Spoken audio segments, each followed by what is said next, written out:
office helped both of us in so many ways. Knowledge leads to understanding, and each and every one of us, want to understand what and why we're going through things, and we want to be understood as human beings, as individuals. That then leads to compassion. But here's the catch. We often have more compassion for a loved one than we do for ourselves. The saying, "I'm my own worst enemy," didn't come about for no reason.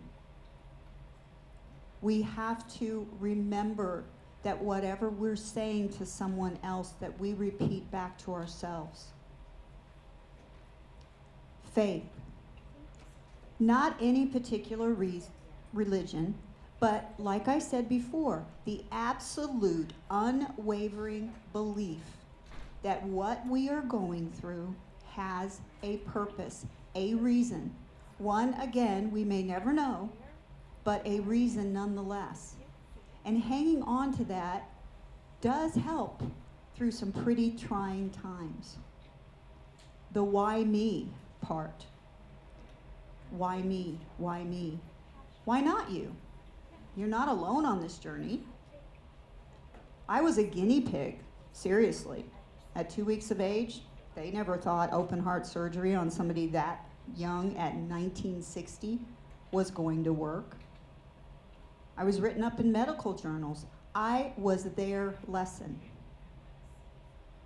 And I'm pretty proud of that, actually. Sense of humor.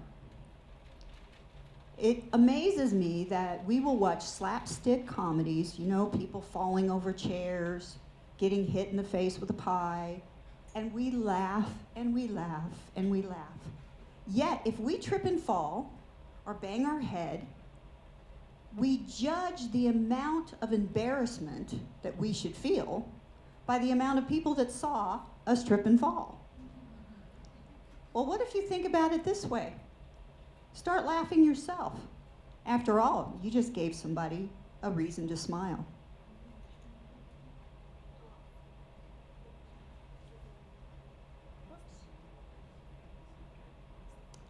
Most of us have far more courage than we've ever dreamed possible.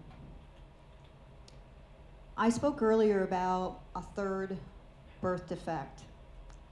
And I'll tell you, when it came about, it was earth-shattering for a number of reasons. My mother always said, "You were never a child." And I guess that was really true, because I faced my own mortality at such an early age that I wanted to race through life. I wanted to experience everything I could possibly experience. My sister and brother would be down playing with some friends when we went to the lake. Where's she at? Looking for me.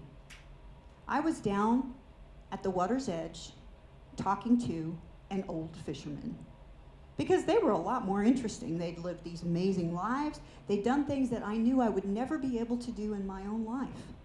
And I wanted to know everything. As I said, my mom and dad were married very young, and so I thought that's what I needed to do. And at 16, I was fine. I did have one eye that was not the best in the West as far as vision, but legally, as long as you have 20/40 vision in one eye, you're legal to drive. I was a straight-A student. I graduated high school with a full ride scholarship from the American Women's Business Association. And I was married, and I thought my life was just going to open up and be absolutely phenomenal. I was also told that I should never have a child because of my heart issues. There's a certain time in your pregnancy when your heart actually enlarges, and they said, if you go against our wishes, please have a child when you're young, because your arteries and everything is more supple. So that's what I did. I married a man that I had known from 8th grade. And I thought the world was going to be great. My mom and dad were married and happy and had 3 kids, and life was great. So why not me? But what happened was just the exact opposite. Before I knew it, this loving relationship, this man, changed from Dr. Jekyll to Mr. Hyde. And I am not exaggerating. It went from, you're the wonderful, most gracious woman in the world, to I couldn't do anything right, to physical abuse. I went to the doctors. During my pregnancy, it was a hard pregnancy, and the doctor said, your blood pressure's through the ceiling, and if you don't do something about whatever it is that's going on in your life, you are not going to survive, and neither is your child. That very day, I went home and ended my marriage. I went through my divorce and my pregnancy at the same time. And I steered clear of men. I'll tell you what. I was strong, independent, and I could do anything. I was one of the first women on a job site to do interior trim with my father at the age of 12. I took care of my own car. My dad said, here's how you change the oil, here's how you change a tire. You want to know anything else, get a book.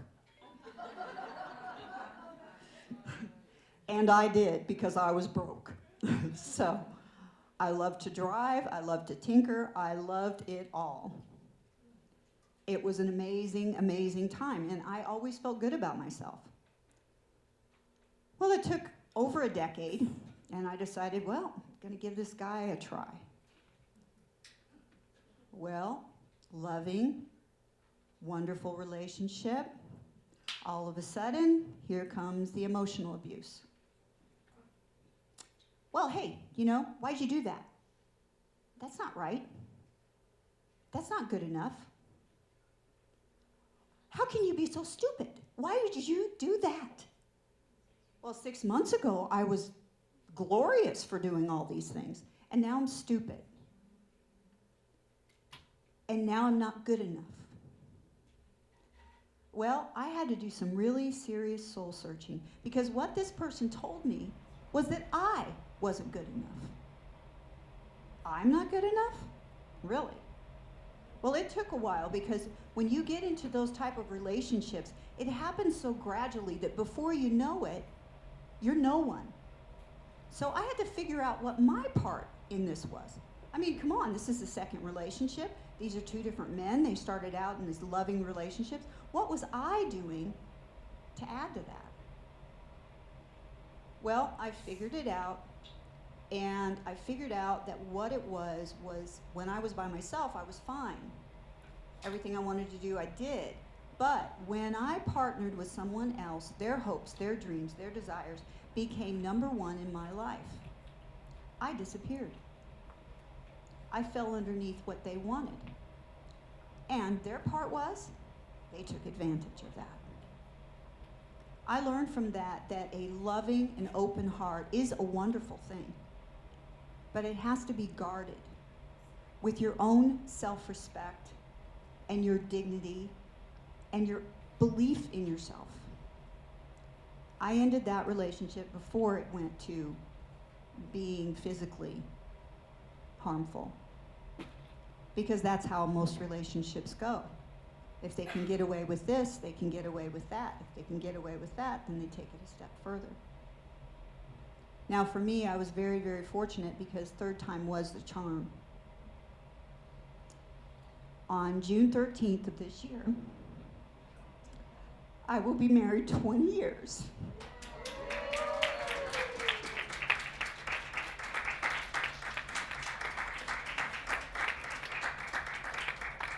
He is my soulmate, the love of my life.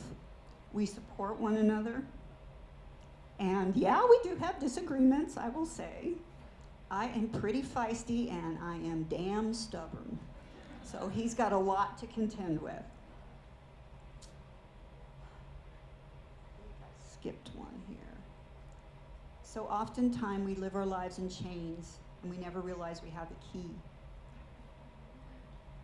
I had the key all along to those horrible relationships, those toxic men. But it took getting to a point and reliving it before I understood.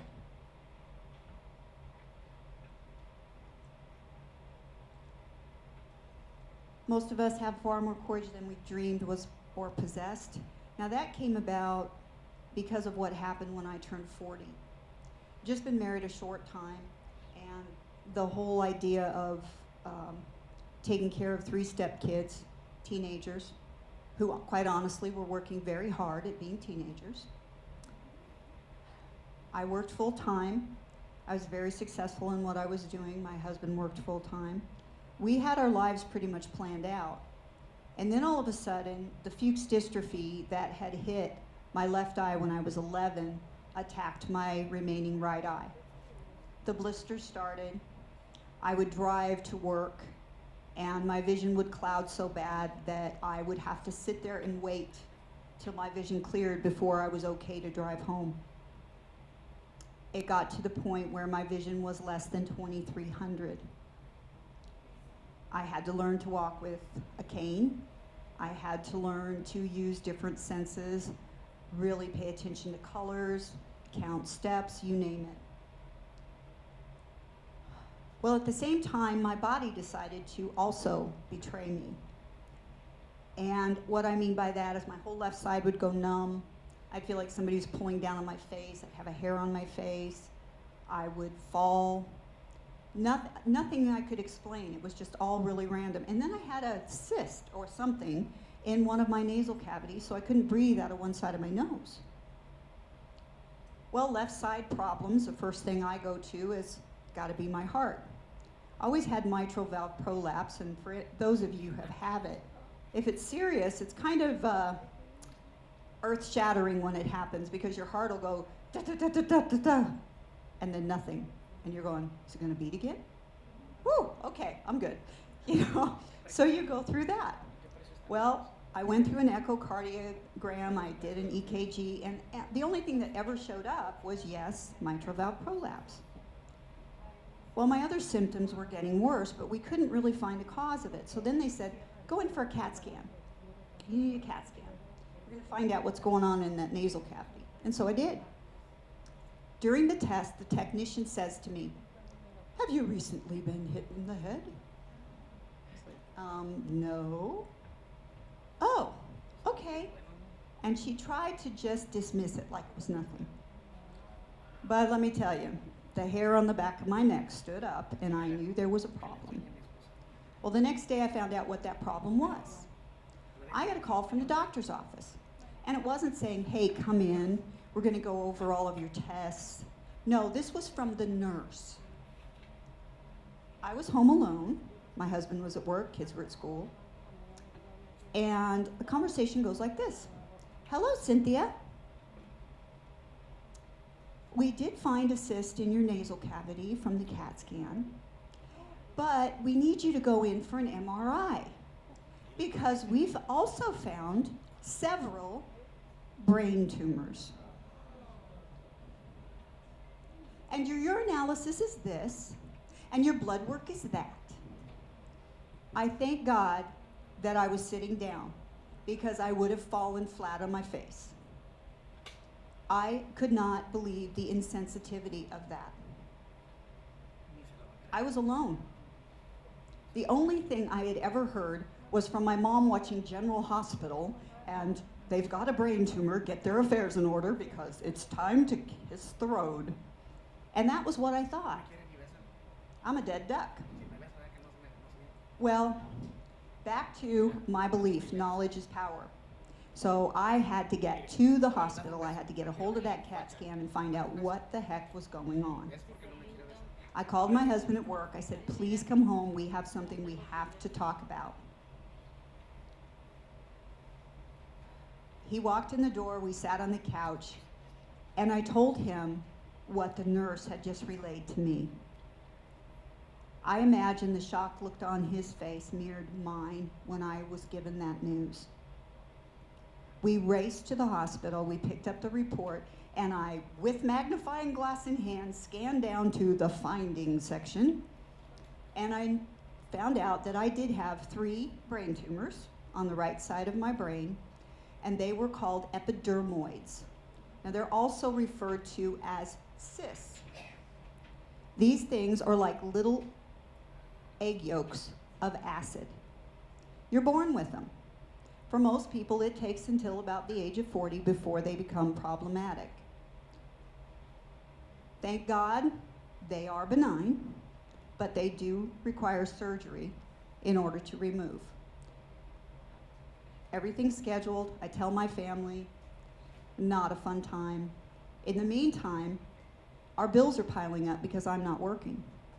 We're in danger of losing our home. We're trying to keep everything as normal as we can for our entire family and the kids. And it was definitely a difficult time. Well, about a week before surgery was scheduled, I'd done a lot of research on these things, so I knew what I was facing. Again, home alone in the evening, my husband was at a meeting, and all of a sudden, I'm standing up, and the world starts spinning. And I'm nauseous. I am having such strange feelings that I can't even elaborate on what these things were. They were horrible. Well, what happened was one of those little egg yolks of acid ruptured and ate through the dura layer that covered my brain. So it was affecting every part of me. Well, I made my way to the couch, picked up the phone, called my husband, and I said, I think one of these things ruptured. The only way to remove it is to flush it. Well, how can you do that in a closed head? So let's just wait and see what happens. Well, when he came in, he said I looked gray. And I thought literally that was going to be the end of me, seriously. My heart was doing some crazy things. Like I said, it was affecting every part of me. Within about an hour, things started to subside, and so I just, okay, there's still some residuals. We've got surgery in a week. We're going to make it to this. And we did. And before I went in, I told my doctor, who was very cocky, what I thought happened to me, and he dismissed it. Well, how would I know? It's only my body. But when I went in, he did discover that, yes, one of them had ruptured. They removed a second one, and I still have one because it was too far down in the fissure of the brain to remove. So we wait and we wonder when and if it's going to become a problem.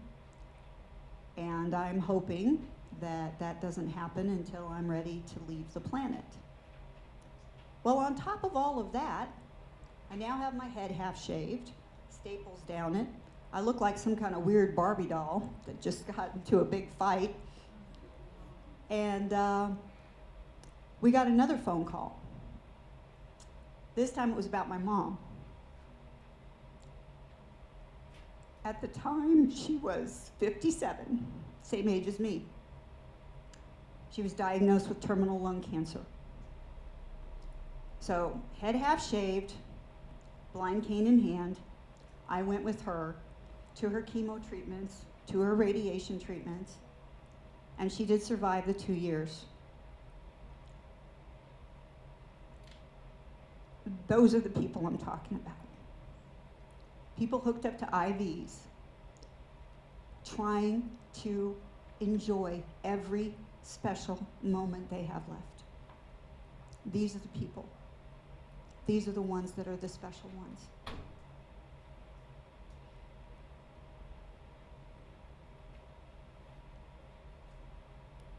Amy's taking a photo. Okay. So can you imagine what my life was like back then? I mean, kids, financial, medical, not being able to work, you name it. My stress level was completely at the limit. I would find myself losing it over a phone call when somebody said, hey, I'm going to be 10 minutes late. Big deal. But it was enough of a change in my day that I just literally lost it. I had to figure out what to do because everything that I'd learned in the past wasn't getting it. It wasn't cutting it. I needed more help. I went to my physician. I didn't want antidepressants because of the other medications that I was on. worried for drug interactions. But I talked to him and I told him everything that was happening, and he said, well, you have to view your stress as if it was hot liquid. And the reason that you're losing it when something happens is what happens when you're full. It's full to capacity and you add one little drop. It's not that drop. It's the fact that there's no room. And so obviously everything is going to slosh over the sides. That's when you have your emotional breakdowns.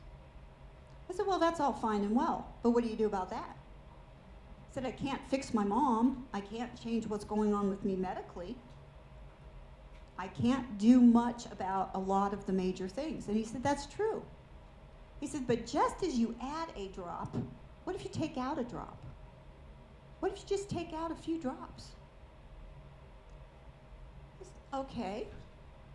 Daily irritants. That's what he was talking about. The things that just bug you on a daily basis. Research has shown that if you actually add 5 minutes of joy to your day, it's transformative. It is amazing what that does. You have a question, and it is, what are some of the daily irritants and what would you do to eliminate them? So if you want to write that down, I'll share a few that I worked on during this whole process. The first was my closet. I had various clothes from all of my different jobs, and when I went on vacation, I would downsize. I would just pick the colors and the things that would go together.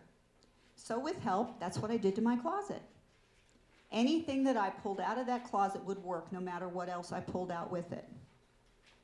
Now that doesn't seem like a big thing, but think about the fact of getting up in the morning and being so frustrated that you can't see the darn colors and you don't know what to wear, and you end up with 2 of the same shoes, unfortunately they're different colors, on your feet, and you go through all of this. Well, it's a frustrating way to begin your day. So by doing this, I freed up space in my closet. I knew whatever I pulled out was going to match. They were colors I loved, and that's what I did. It was phenomenal. The next thing was clear glass. Clear glass does not survive around me. I can't see it. It ends up getting shattered on the floor. So after breaking umpteen glasses and plates and getting cut, cleaning up these invisible shards, I decided enough. Went through the house, again with help, and we got rid of all the clear glass. It didn't matter if it was a knick-knack, if it was a plate, if it was a bowl, it was gone. And we just used other colors. Simple. Again, no more cuts, no more frustration, no more down on my hands and knees, bawling my eyes out because I was so stupid that I knocked that over. It really did make a big difference. The third thing was going out for coffee. To-go cups have little sippy holes in the top. And if you can see them, that's wonderful. But after being drowned a few times with hot liquid, you have to figure out a different way of going about it. So what I did was I feel for the seam on the side of the cup, and I would position the sippy hole where I knew exactly where it was. It worked like a charm.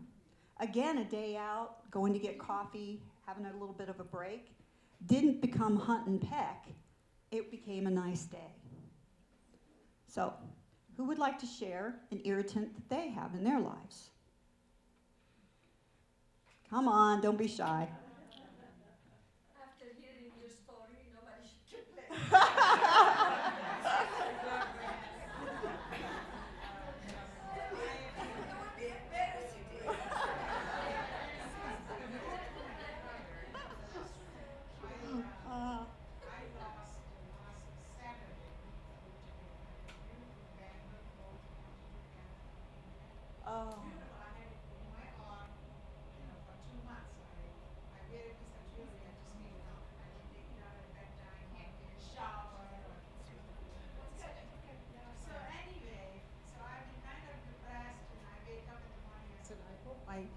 I can't find it, so it's gone. But today, hearing what you have gone through, this is nothing. This is just another piece of jewelry, but not, so there are too many irritants in everybody's life, and I can stand up there and tell you my stories, But after hearing yours, as Amy said, I'm okay. Well, thank you. Thank you. Appreciate that. Thank you. Thank you. True contentment in oneself is a state of mind and not a commodity to be bought. It took a long time for me to get comfortable in my own skin. And I had a friend who was looking through a group of women's magazines, and she came in, and she was an elderly lady. She'd had a hip replacement, and she was a kick. This woman had so much energy. She was so vibrant and so loving and just an absolute nut to be around. If you spent 5 minutes with this woman and you weren't laughing, there was something wrong with you. She was that funny. Well, anyway, she came in and she'd throw these on the table, and she's like, I've decided they all have boring bodies. Oh, okay. She says, well, think about it. Everyone is trying to match this season's image of beauty. Their eyebrows are this thin, their hair is this color, it's cut this way, they're all wearing this color, they're all wearing this type of pants, the men are all dressed the same, they all have boring bodies. She said, you know, when I looked at those things, I was really depressed, because believe me, that is not me. She said, they're airbrushed to perfection. And she says, but I decided I don't have a boring body. And I thought, you know what? She's right. Because every scar is proof of survival. Right? Every stretch mark is proof that I've given birth to a child. Everything that I have that isn't perfect is proof of who I am today. So if we can all remember to think about our quote-unquote imperfections as proof of who we are, how much happier would we be? Now, I'm not saying that there aren't wonderful products out there, but just because dark burgundy lipstick is in doesn't mean it's right for you. Buy what's right for you. If I put dark burgundy lipstick on, you'd want to bury me. I look that pale. It is not a good fit. So be kind to yourself. All right, let me go through here. Getting a little ahead of myself, I think.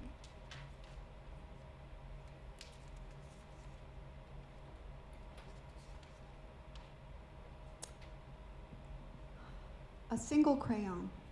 My husband and I were working with a group of kids. It was at a church, and we were giving the almost impossible task of taking care of from 7 to 17-year-old people. And they all came from different ethnic backgrounds, different financial standings, and different religions even, because this was a non-denominational church. So what do you do when you have a group of kids like this and nobody wanted to talk to anybody else? They came in with their friend, that was it. So what we did is we handed everybody a sheet of blank paper and we asked them to choose one color, their favorite color, and draw a picture. Well, before you know it, everybody's asking for other colors. And we, wait, hold it. What about your favorite food? What's your guys' favorite food? Oh, well, we got the normal kid responses, you know, mac and cheese, pizza, spaghetti, corn dogs, the normal, chicken nuggets. We said, okay, from this moment on, that's all you can have, breakfast, lunch, dinner, and snack time. Well, they were not happy about that. Well, what do you mean? That's not enough nutrition. That's going to get boring. That's going to get monotonous. We can't eat like that. My mom would never let me do that. Where's the vegetables? Where's the fruit? Right? We said, okay, why do you want other colors? Well, because one little girl said, I'm drawing a pink flower and I need yellow for the center and I need green for the leaves. And a little boy piped up and said, I just colored a blue car, but I need a red stripe and I need black for the tires. And we said, okay, so you're saying that you need variety in your food. and you need variety and different colors in your pictures. Well, of course, they say. Okay, well, how about people? Does every boy need to be the same as every other boy? Look-wise, intelligent level? And what about the girls? All the same? You see, because what you're telling us is that you want variety in everything, but you're not willing to have variety in the people around you. You're not willing to explore what they have to offer. Because Billy might be better in science, and Tom might be better in math, and Julie might be better in geology. Who knows?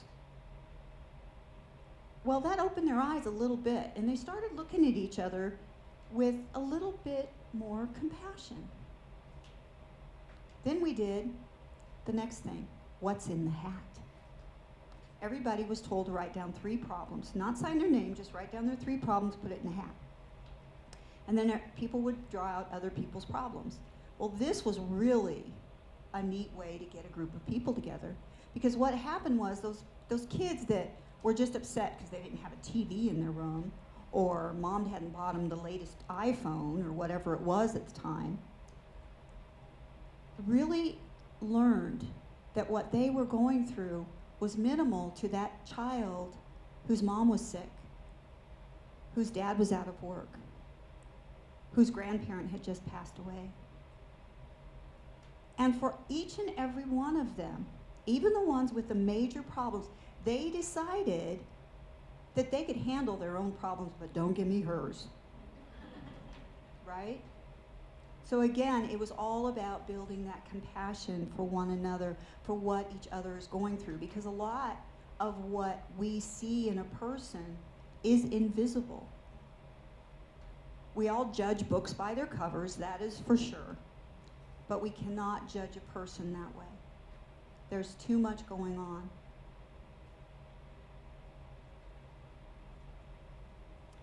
I'm going to talk a little bit about perspective. When the world was black and white, what does that mean? Well, my 5-year-old grandson asked me one day how old my father, his grandfather, Pa, was going to be on his next birthday. And I said, 75. He says, oh, well, that means Pa was alive when the world was black and white. I was like, okay. It took me a minute, but I had to think about where his knowledge came from. Now, you see, this little boy's favorite movie was Abbott and Costello Meet Frankenstein. It was a black and white movie. And because it was filmed in black and white, and today's films are color, he assumed, rightfully so, that the world must have been black and white. So pretty incredible. It's looking at things through young eyes, through new eyes. You learn so very much. So that is where our perceptions come from. That's where we get our knowledge from. And it's been proven that a lot of what we know today to be truth will be disproven in 3 to 5 years.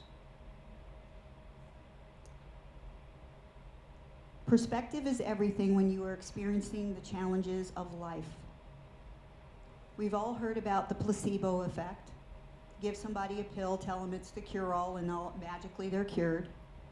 We've all heard about the people that are negative Nellies that don't want to help themselves, and right alongside of them is another person with the same diagnosis that is 100%. Our perspective on how we view things is vitally important to our survival.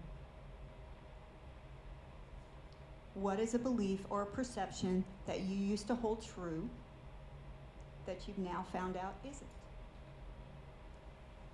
My belief, while you write yours down, is that I believed, and my sister can attest to this, that keeping my problems to myself was the best way to live my life.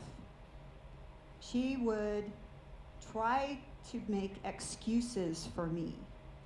If I ran into something, if I hit my head, if I was clumsy, if I was using my cane, she was always trying to protect me, as we do, sister to sister, and I would say, don't tell them what's wrong.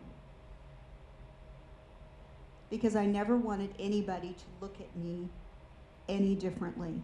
If they wanted to think I'm a klutzy blonde, oh well. It made them laugh, it was enjoyable for them, who cares? Because my problems were mine, and I didn't want to share them. So learning and understanding from a complete stranger, from Richard, that sharing what you go through really does help others was definitely a change in perception for me. And it's one that's really, really difficult still to this day. How about you guys? Who wants to share? Come on, Sarah. This is a very silly one, but I don't know what you think, but it's just external. I didn't think I was tall, or I didn't know I was tall, or think that I was tall when I was with my family, because I have really tall brothers, and my mom and my sister are also taller than me, and I never imagined that I was actually kind of that I never perceived myself as being tall. And then later when I got to college and I still kind of didn't think that, but later when I was married and I had kids and stuff and going through life, then I met some tall friends, and I'd see them and say, wow, they're really tall. And then I'd think, am I that tall? And then they said the same thing to me. It's like, when I see you, I realize, oh, maybe I'm that tall too. But we just don't see ourselves sometimes. Perfect, yes. My daughter's very tall too, and then she wears really tall heels, and she was out with some friends, and the man that she was with was shorter than her, and all of a sudden this group of female basketball players came into the restaurant, and he goes, look, more of your people.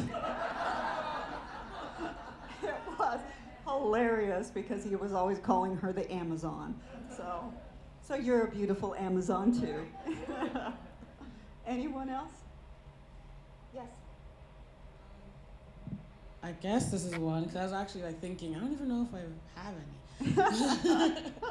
But I guess one that kind of just popped up was, when I was little, I always hung out with a lot of people from different ethnicities or different races, and it never really dawned on me that, oh, you're not hanging out enough with African Americans. I was like, it never really dawned on me until high school.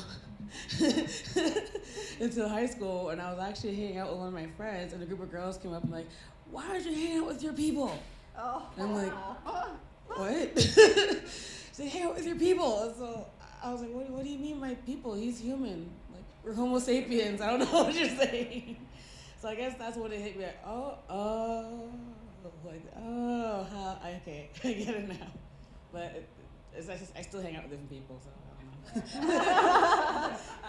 don't know. Well, I think the world would all be a better place if we were all a little more colorblind.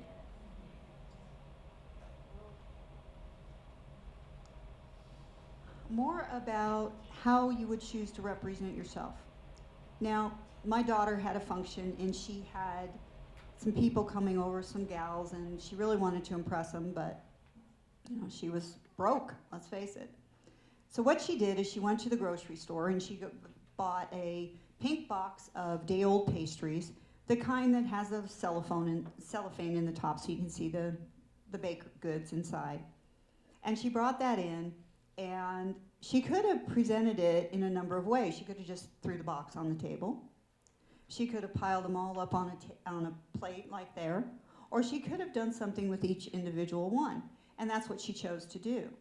She took a dessert plate and she put each individual pastry on that dessert plate. She sprinkled it with powdered sugar and drizzled it with a little bit of chocolate. When her friends came in, they were amazed. And when they bit into these day-old pastries, they wanted to know what fabulous bakery they came from. Because presentation means a lot. But what the effect was amazing.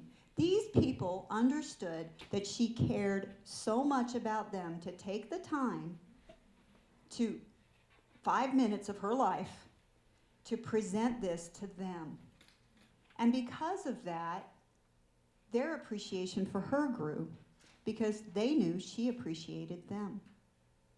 So that's really an important thing to think about, is how we want to present ourselves. And we all do it pretty good when we talk about, resumes, but, that's kind of where we fall short. Another thing is, again, two words that people kind of use, but they have totally different meanings and they will give us completely different feelings. And it comes back to a challenge that you may have. Excuse and allowance. An excuse is an apology. An allowance is a gift. So let's say you've just broken your leg and you're using a walker and you need to get through a really narrow spot.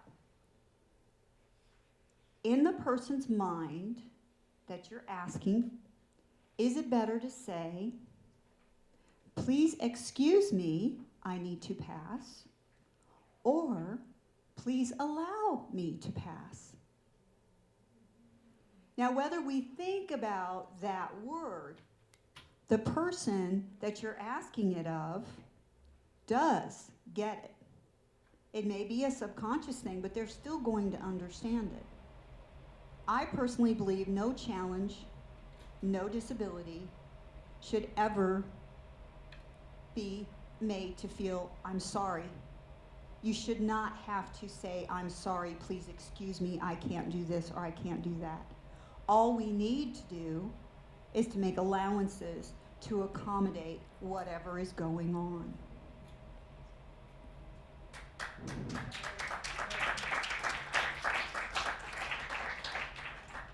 I'm going to take that a step further because a lot of people, they still don't quite get that.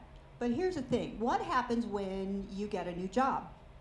Say you're a guy and you have a pickup truck and now you're going to go into some business where you have to take customers around, potential clients. So now you need a four-door car. And now you need suits. The construction wear you used to wear is not going to cut it. You need a computer. You need books. You need training. You need. And you also need to figure out your finances, because it may be a while before that first check starts rolling in. But we'll all do that. Every single one of us will go the extra mile when we're looking at a new job. Why? The big why is because we're looking for a better life. So what's the difference between that and adjusting your life for a handicap? There is no difference, because all you're trying to do is make a better life. You'll spend money on that computer, but you won't spend $20 for a piece of plywood so you can get in and out of your house on a wheelchair? It really seems kind of ridiculous when you think about it. So that's what we need to understand, is that whether it's a new job, whether it's a disability, we are looking for a better life. And there are ways to do it. Simple ways. If you're in a wheelchair, pretty simple. Go into your kitchen, move things around with the help of a friend. Put the things down low that you can reach. We do the same thing when we have little ones in the house. We make a plastic shelf for them. We clear out the poisons under the sink. What is the difference? There really isn't any. But it's our mindset. Because the second that we say we are disabled, instead of we have a handicap we need to work on, our mindset changes to poor me instead of I'm going to make a better life, no matter what my challenge is. So that's really, really important to be able to do. How about a resume? We'll all do our best on resumes. So just take a minute and write down 3 words that you would use to describe yourself in a resume or on a resume. 3 words.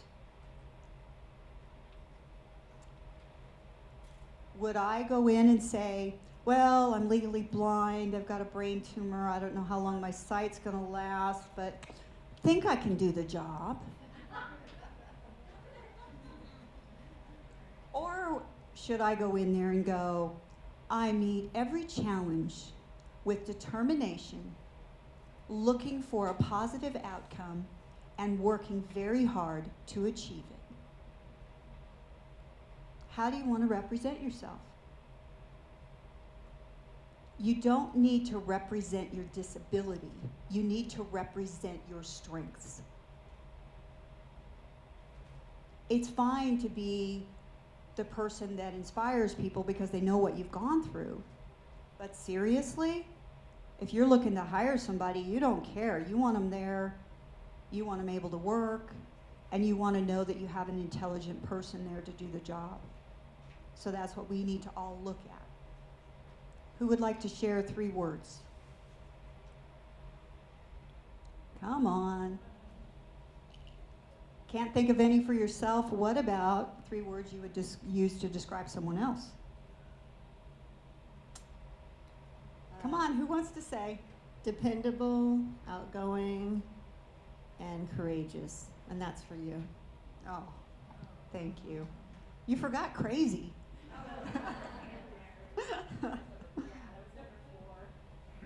Anybody on this side? Come on. Mary?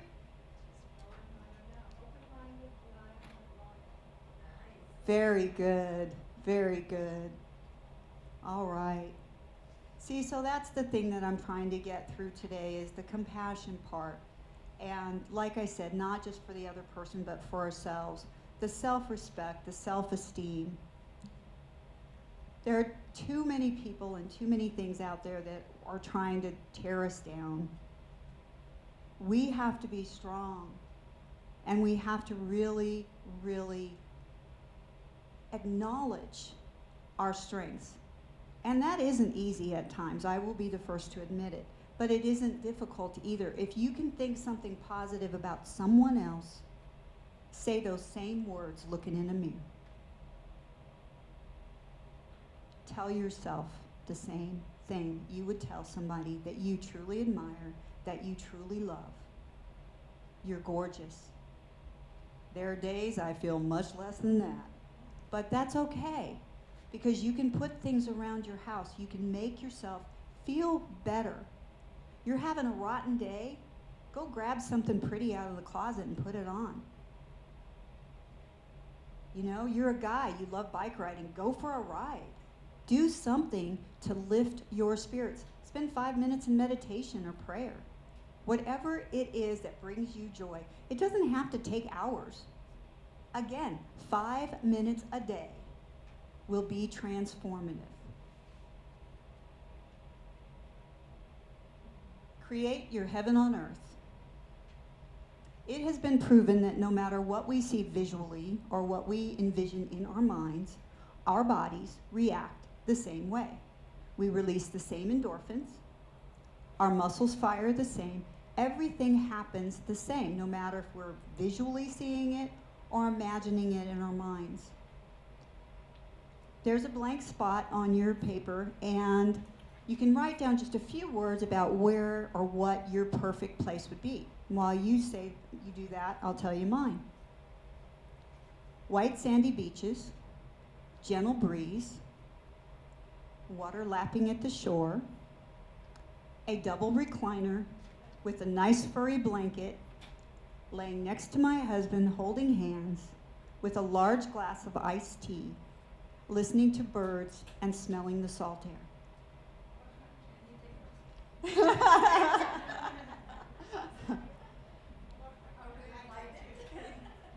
Well, here's the thing.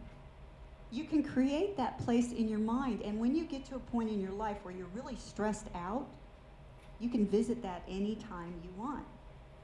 Now, I know that may sound silly, but think about this. If you're driving down the road and you pass a restaurant where you were proposed to, or you got a job, or you had your child's birthday party, or you just had an amazing time, you'll be driving down the road and all of a sudden there's a little smile on your face.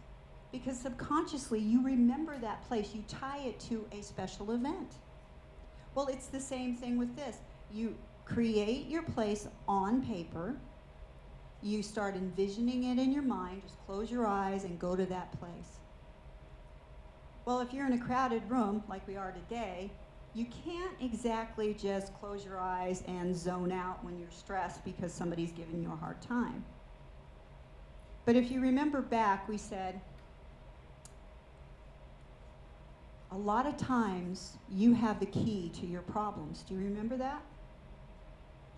Well, it's the same thing with this. What you do is key it. You put two fingers together that you don't normally put together while you're closing your eyes and imagining that place. And you practice and you practice. Well, pretty soon, all you have to do is touch those two fingers together. And subconsciously, that memory of your special place is brought to the forefront. And by doing that, you can do it discreetly.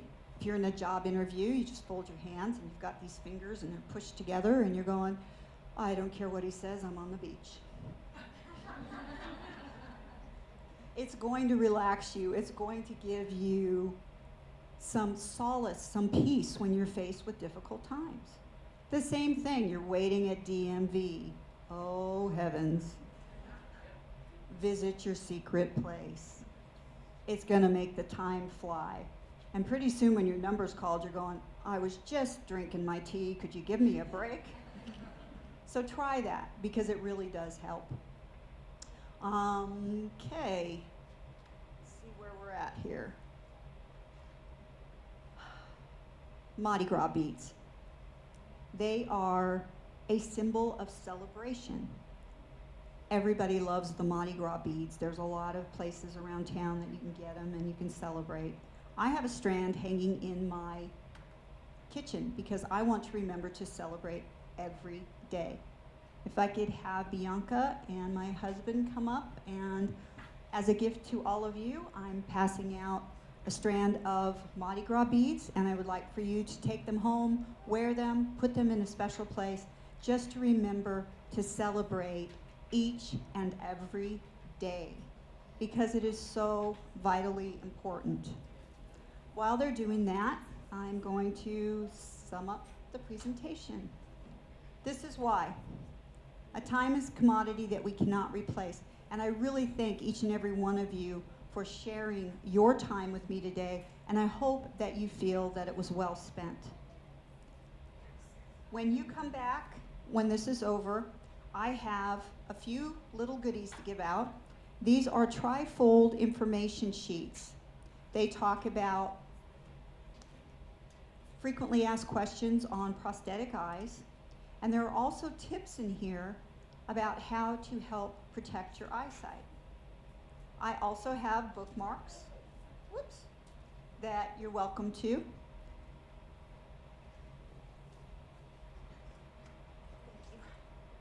While we're finishing up, because I am an advocate for eyesight, I do want to share just a couple of things that each and every one of us can do to protect our eyesight. Most everyone here has a phone. And as we know, we're one of the most photographed generations of our time. This has actually been proven to help many people. And what it is you take a picture of someone, and we've all heard of red eye. Yes, red eye?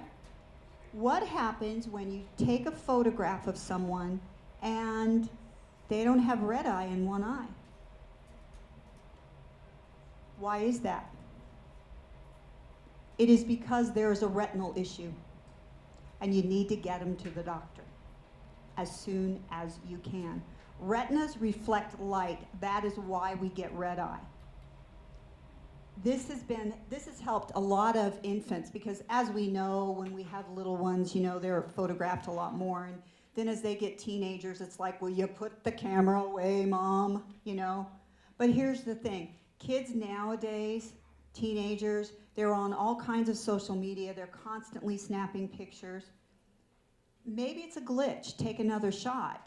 But if you still are seeing the same thing happen, there is a reason for that. and you need to get to the eye doctor. Bungee cords and scissors are really notorious for eye loss. As children, we're always told to grab the scissors point down when we walk. Well, 50% of the accidents happen because something goes into the eye. And scissors, screwdrivers, you name it, are a major cause of that. The other thing is a bungee cord. And a bungee cord I have back on my table. You can come in back and see that. But it is a stretchy cable with a hook on each end. My doctor, last year, 3 of his patients lost an eye because of using a bungee cord. How you use those is you clip one end over, say, the top of your car, and you pull it to you to secure your luggage. What happens is the other side lets loose and comes back and takes out an eye. So please, please be careful. Watch your photos. Hold sharp instruments down. Far better to go into your leg, hopefully the floor, than into your eye. And remember to love one another, to be compassionate, to have self-respect, and to meet every challenge with a positive outlook. Thank you so much.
Next is our artistic program.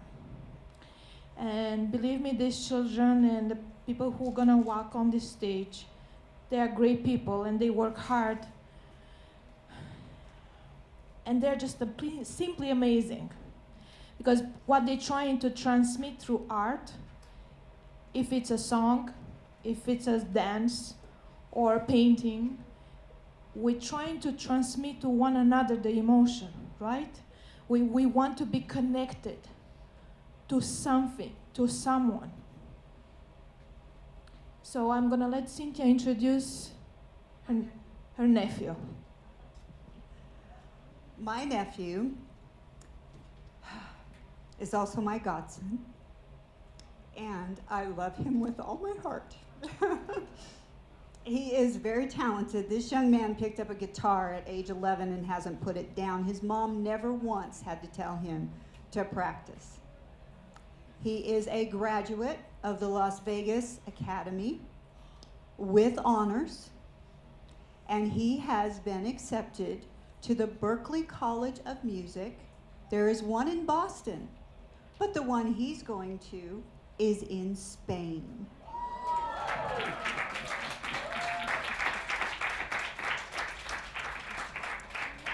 He is also a member of a band called Split Second. They do alternative rock. He plays acoustic, he plays electric, he plays bass, and he sings. Well, today we're not unfortunately going to be able to hear those vocal cords, but we are going to hear a beautiful instrumental. It is one by Steve Vai, and the title of the song is Sisters. And here is my handsome, adorable nephew.